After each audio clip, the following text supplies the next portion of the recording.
जय बद्री केदारनाथ दोस्तों, बहुत बहुत स्वागत है आप लोगों का मेरे एक और YouTube वीडियो पे।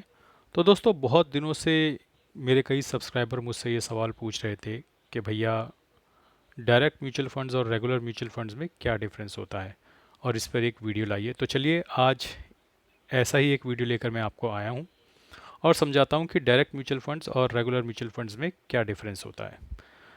डायरेक्ट फंड्स वो होते हैं जहाँ आप खुद इन्वेस्ट करते हो, कोई एडवाइज़र नहीं होता, एक्सपेंस रेशियो थोड़ा कम होता है।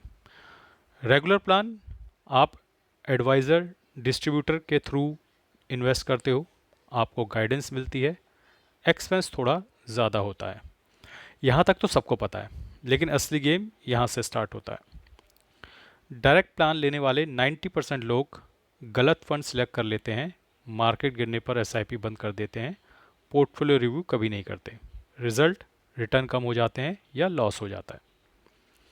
रेगुलर प्लान में आप क्या पे कर रहे हो, समझिए। सिर्फ कमीशन नहीं, आप पे कर रहे हो सही फंड सिलेक्शन, सही एसेट एलोकेशन, मार्केट क्रैश में गाइडेंस और डिसिप्लिन। मैं आपको सिंपल एग्जांपल देता हूँ। अगर आपने गलत फंड चूज़ किया और 2 या 3% रिटर्न कम मिल गया, तो डायरेक्ट का 1% सेविंग का कोई फ़ायदा नहीं। सोचो, आप जिम जा रहे हो, डायरेक्ट प्लान, आप यूट्यूब देख के खुद वर्कआउट कर रहे हो। रेगुलर प्लान, आपके पास एक प्रोफेशनल ट्रेनर है। दोनों में से रिजल्ट किस में आएगा? ऑब्वियसली जहां गाइडेंस प्लस डिसिप्लिन है।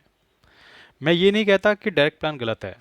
अगर आप फाइनेंशियली नॉलेजेबल हो, टाइम से टाइम दे सकते हो, डिसिप्लिन मेंटेन कर सकते हो, तो डायरेक्ट प्लान ठीक है। लेकिन लेकिन बहुत इंपॉर्टेंट चीज़, अगर आप बिजी हो, कंफ्यूज्ड हो या सेफ रहना चाहते हो, तो regular plan plus advisor better choice है। अगर आप अपना mutual fund portfolio professionally manage करवाना चाहते हैं, तो डिस्क्रिप्शन में दिए गए व्हाट्सएप और ईमेल आईडी पे मुझे मैसेज कर सकते हैं। आपकी जानकारी के लिए बता दूं कि मैं AMFI registered mutual fund distributor हूं विद एआरएन नंबर 357890। दोस्तों, हमेशा याद रखिए कि जिस तरीके से आप एक डॉक्टर की फ़ीस पे करते हैं और आपको कोई गिल्ट फील नहीं होता, जिस तरीके से आप एक वकील की फ़ीस पे करते हैं और आपको कोई गिल्ट फील नहीं होता, जिस तरीके से आप एक चार्टर्ड अकाउंटेंट की फ़ीस पे करते हैं और आपको कोई गिल्ट नहीं होता, उसी तरीके से एक म्यूचुअल फंड डिस्ट्रीब्यूटर की कमीशन एक्स्ट्रा पे करने से आपको कोई गिल्ट फील नहीं होना चाहिए।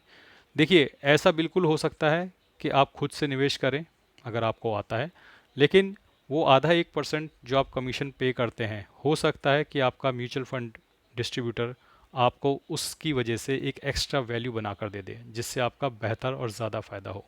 लेकिन मैं हमेशा बोलता हूँ कि सिर्फ मेरी मत सुनिए, आपको सुननी सबकी है, करनी खुद की है।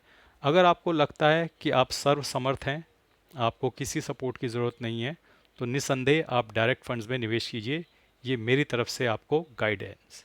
लेकिन अगर आप कंफ्यूज हैं, आपको नहीं आता किस तरीके से फंड सिलेक्शन करने हैं, किस कैटेगरी में कितना फंड लेना चाहिए, कितना जोखिम आप ले सकते हैं और कितने साल तक आप निवेश कर रहे हैं, उसके अकॉर्डिंगली अगर आप अपना कैटेगरी वाइज पोर्टफोलियो नहीं बना सकते, तो ऐसे में हमेशा अच्छा है कि आप एक अपने म्यूचुअल फंड डिस्ट्रीब्यूटर के एडवाइज़र की मदद ले सकते हैं। बाकी आज के लिए बस इतना ही। धन्यवाद, गुड बाय, जय बद्री केदार।